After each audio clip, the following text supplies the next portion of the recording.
Ever since Boruto's suspicious revival, Momoshiki seems to be plotting something, cause there's no way he would have revived Boruto otherwise. This Reddit post draws similarity between the mark on Boruto's chest and the pattern of karma on Jigen's chest and belly. Could this be a hint that Momoshiki can still resurrect into Boruto's body even though he used 18% of his own DNA to heal him? And how could the Jougan turn the tables here? That's what this video is about, so subscribe for more content like this and let's begin.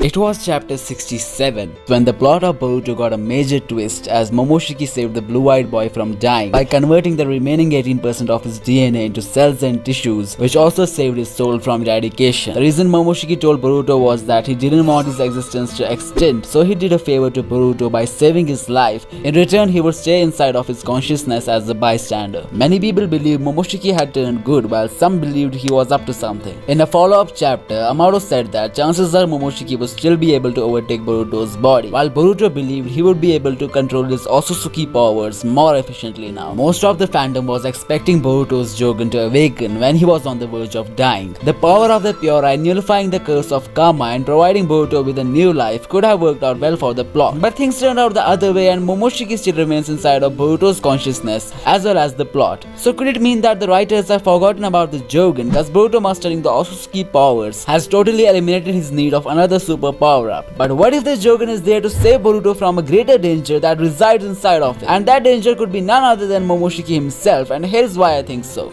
When you compare the karma pattern on Boruto's chest with the karma pattern that Jigen had on his body while fighting Naruto and Sasuke, they both are definitely similar to each other. Now as we know, Jigen was an imperfect vessel, but Isshiki was still able to resurrect into his body even though he was restricted to a time limit. So maybe Momoshiki could do the same thing with Boruto and revive into his body after finding a better vessel for resurrection. As far as the similarity of their karmas is concerned, maybe just because Jigen was not a suitable vessel for Isshiki, he must have faced organ damage while restraining the pressure of the karma seal. And to avoid a tragedy due to the weakness of his vessel, Isshiki must have healed Jigen the same way Momoshiki healed Boruto earlier. This interesting detail could really clear many things like Momoshiki's true reason for reviving Boruto and the role of Jougan in saving Boruto from this Otsutsuki curse. The story of Boruto and Momoshiki could by no means be similar to Naruto and Kurama, and if the Otsutsuki really didn't give up on his revival, then chances are he's waiting for the right time when Boruto would somehow go unconscious in order to take him over and give his karma to some suitable vessel. And in my opinion, Code has got all the qualities of being a good vessel to Momoshiki. This thing was also mentioned by Kawaki when he was finding a way to discard Momoshiki's curse from Boruto's body. The only plot hole that could pop up here is that Boruto is supposedly a pure Otsutsuki since Momoshiki performed that ritual on him. So even if he gives someone the karma, there is no way for Momoshiki to revive through it. Well, I could come up with possibly 3 explanations for this contradiction. First and foremost could be that to fulfill his Otsutsuki will of reviving and devouring the planet, Momoshiki lied to Boruto. Momoshiki telling Boruto that he no longer serves as his vessel could be a bit fishy, and maybe he wants to keep his plan of reviving into Boruto a secret in order to avoid any hurdles like Kawaki or Amado's scientific pills. The second possibility could be that if Momoshiki gives someone the karma while being in full control of Boruto's body, that person would become Momoshiki's vessel and not Boruto's. There could be some Otsutsuki logic that would explain this phenomenon later. And finally, I think Momoshiki reviving himself through Boruto could not include any third person, and he will gradually resurrect himself into his body without Boruto realizing it. And if something like that would happen, then the only way for Boruto to purify the curse of Momoshiki would be the Jougan. Maybe Boruto has already done it in the Timeskip, that's why the Jougan resonates with his karma seal perfectly. But in a way or other, Momoshiki is definitely plotting something that's not in favor of Boruto, and we could get to see a tragic twist of fate in Boruto's life as he shoulders this unknown curse of an Otsutsuki without even realizing it.